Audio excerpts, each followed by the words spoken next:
Hello， 大家好，我是摄影师 JCK。这期我继续跟大家分享我的产品摄影创作。本期视频呢，可能跟往期视频有一定的不同，就是我无论从前期的拍摄，还是从后期的修图，跟我以往的拍摄在工作流上都发生了一点变化。总的体验下来，我觉得还是非常不错的，所以我也跟大家汇报一下这个阶段性的成果吧。相信对于初学者来说，我觉得还是会有一定的帮助的。看完本期视频，如果大家觉得本期视频质量还不错，也希望大家麻烦给我一个3连支持，这对于我的创作也是很有帮助的。好了，首先带大家看一下我们的这次使用到的设备。此次拍摄我用到了 LED 和闪光灯结合的一个方式，然后闪光灯呢，就是我之前一直常用的 AD 系列的闪光灯，再加上后面的有这个闪客系列的闪光灯。LED 灯呢，我是选择了牛耳的这款 CB200C 这款灯。这款灯首先它在造型上就是大家可以看到它全部都是这种金属拉丝的质感，就是很有分量，我觉得它可能在散热方面也会有很好的表现。但是说实话，因为我拍产品，这些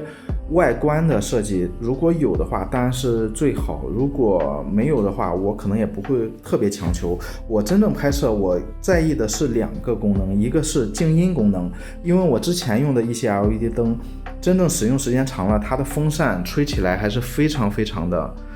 响的，就是我无论是录自媒体还是给你们录这种教程，这种噪音我都觉得是不太舒服的。但是这个灯它现在是有3种风扇模式，智能模式、高速模式还有静音模式。你对灯光要求没有那么高的时候，甚至你直接就开静音模式就可以了，一点声音都没有，这个对于我来说是一个很大的吸引力。然后另外一个对我们产品摄影来说最重要的功能就是显色的准确。你外观无论怎么样好，或者你卖的怎么样贵，如果你的显色跟不上，那我也不会选择的。所以选择这款灯是因为我看到它已经是覆盖了 REC 2020色彩空间的90%以上，然后显色指数也达到了 CRI 97以上，所以这种灯光呢，对于我们产品摄影创作来说是很有帮助的，就是它不会对你的前期也好后期也好造成困扰，它的颜色是很准的。然后有一个我可以给大家看一下，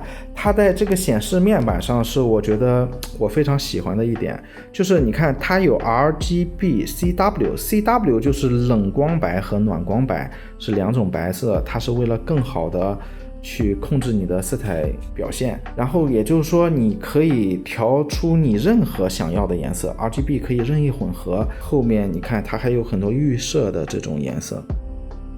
如果你不想用它的这种预设，你还可以自己精准的调，包括它的色温这些。然后这次拍摄呢，我其实是用到了这个面板的功能，就是我自己自定义它的色相和饱和度以及亮度，这样去完成了我们本次的拍摄。然后呢，另一个改进呢，就是我这次把我全部的柔光罩产品都换成了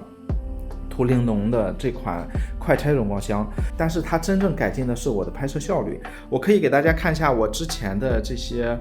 影棚的这些柔光箱是如何收纳的。OK， 大家可以看到这是我的一个小小的道具间，看到了吗？我好多东西这些，因为它这种柔光箱它都是有骨架撑起来的，所以我都是现在靠把它挂在墙上去收纳。虽然可以节省很多空间，但是跟真正的快拆折叠的这种设计来说，这种还是比较占地方的。大家可以看到我现在是怎么收纳的，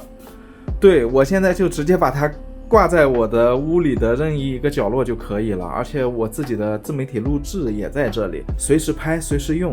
就帮我省掉了很多空间。然后大家可以看到它在使用的时候就是这样把它撑开，然后就可以了。整个过程中可能也就是2秒钟3秒钟的事情，对于我的拍摄，无论是在室内拍摄还是外出拍摄，都是省了非常大的时间。我觉得这个我还是很愿意安利给大家使用的。OK， 说完了设备呢，那我们就来看一下我此次是如何拍摄的。这次拍摄上面呢，其实还是相对比较简单。我为大家拍了一个这个古井贡酒，古巴这款酒。然后我们在布景上呢，我一开始想的是就是说有基础的倒影啊，然后有石头啊去突出这种酒的质感。布光上面还是比较简单，主光呢就是我在这边给它加一个格栅，右边也是一样加一个格栅，然后它是打亮产品的正面，然后后面呢分别我在这两边大家可以看到，我是用了一个标准罩加蜂巢去通过这个硫酸纸去给它勾一个边，就是为了让它有更好的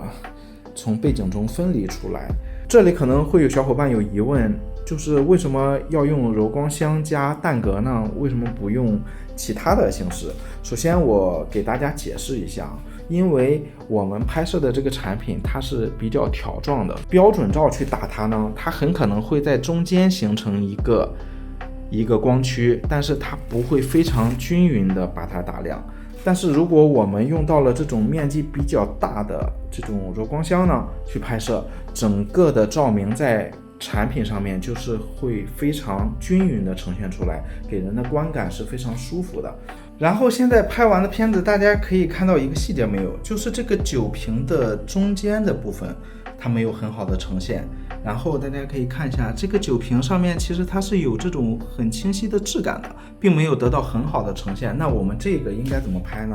所以这个时候我们可以找到这样一个设备，我其实是用了热血闪光灯转接了一个标准罩，然后我们拍的时候大概是这个角度，我们单独去给它做一下提亮，这样我们通过后期的形式就可以把它很好的合成进来了。接下来我们看一下 LED 我是如何拍摄的。 LED 前面呢，我是加了一个聚光筒，聚光筒上面有一个圆形的切片。好，大家可以通过我的屏幕看到，其实这种拍出来它不是特别的出彩，那我就会去想一些新的方法，就是让它尽量变得不一样一些。所以这里用到的方法呢，就是我们用到了慢门拍摄。在这里我在按下快门的时候呢，我是通过在这里摇晃这个灯光，让它在画布上自己进行作画，你可以这样理解。所以我们拍摄完成之后，它就可以达到这种效果了。就像这样，我可以给大家看一下我的联机拍摄的效果。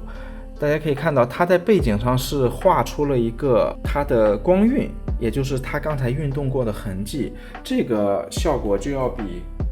直接的一个圆打上去要好看很多。同理呢，你如果不想用圆，你还可以尝试类似这种造型片。你看这种造型片，它就可以拍出来这样的效果，对不对？这个是完全由你掌控的。然后颜色呢，我是给它这样去自定了一个颜色，大家可以看到打上去这个颜色，我不知道通过手机拍大家能不能看清楚，它的这个显色真的非常非常正啊，就是它拍出来的完全是我想要的那种颜色，这个对于后期来说也是比较容易的。好，看到这里大家可能会觉得这张片子还可以，但是也仅仅是还可以吧，就是我觉得它现在可能只有60分，就是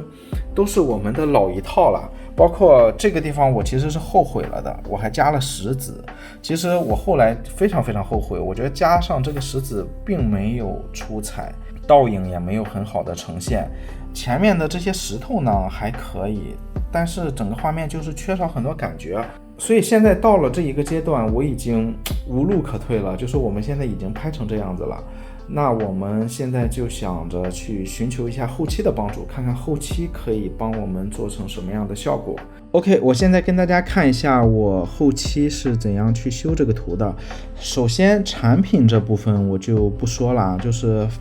2个蒙板，把这个蒙板去擦出来，把突出的部分擦出来，其他部分不变，包括这个地方看到了吗？这是我自己保留的一部分，把它合成到刚才就是我们产品不够完美的地方，这样产品上面就很快的就做完了。我更多的是跟大家说一下，我在这里是用了 PS 的创程式填充去辅助我们把这个画面做得更加的有质感。从原图开始看起，这是我们的原图，然后思路一点点带给大家啊。然后这是产品合成，看到了吗？这样一个蒙板就插过来了，我进一步提亮，那接下来呢，我是做了什么呢？就是你可以看到这上面的中文文字就是我给它的关键词。在这里我首先看到了吗？我做的是这样一个选区，我直接把它框选出这么一个选区，不用很精准，差不多就行，它就可以生成这样一个水面。而且你看它在这里是有好几个版本，看到了吗？它是有好几个版本的。真正可能考验大家的是什么呢？是大家的想象力，或者是大家见过的图的数量。就是你如果看的图足够多，你可能就会有很多你觉得很棒，但是你不好拍出来的，或者你拍不了那么完美的东西。那现在我们其实就可以借助 AI 的这个功能去帮你去实现了。我们继续看啊，看这个是水面倒影。我在这里给它做的选区是这样子的，我大概其实是框了一个矩形的选区，然后把产品和这个石头给它留出来，然后做一个水面倒影。这里其实用到的关键词是水面带有波纹的倒影，看到了吗？水面带有波纹的倒影，那它就直接把背景的这个颜色就映衬进来了。所以这里我很想跟大家强调的是，有了 AI 之后，很多你的拍摄流程有可能因此会改变。就是在这个整个的拍摄里边，我的产品是我真真正正拍的，这也是客户要保证的，就是不是建模。因为很多东西，尤其是像这个，你看这种细节地方，你说你要建模，我觉得是非常非常麻烦的。就说建模一定也可以做到，但是建模的时间成本一定是高于我们拍摄的成本的。现在我们如果通过实拍，再加上我们自己的一些想象力，或我们自己带着一些参考的去尝试填写关键词，那么它可能带给我们的效果会更加震撼。那这个地方你看石头这里就有点不舒服，那我就继续，我给它的关键词是火山岩，你看他就把这个地方给填上了，我觉得还是比较自然的，作为一个前景。所以你在这里当然还是需要有摄影的审美和基础的。比方说，如果你不知道前面可以放一些前景，增加画面层次这样的小技巧，你可能对于你的创作还是有一定的瓶颈限制的。这个地方就是进了 Camera Raw， 然后这个地方就是加了一些对比和清晰度嘛。这个还是比较简单的。这里呢就是修瑕，大家可以看到背景上面的一些瑕疵，这样我就可以简单去掉了。然后这里去给它做一个合成，我把瓶盖上的一些瑕疵也修了一下，然后最后再去做一些小的地方的调整。好了，这期也跟大家说了很多，不知道大家有没有坚持看完。看到这里的小伙伴也别忘了给我3连支持一下，后面还会有很多干货分享给大家。好了，感谢观看，拜拜。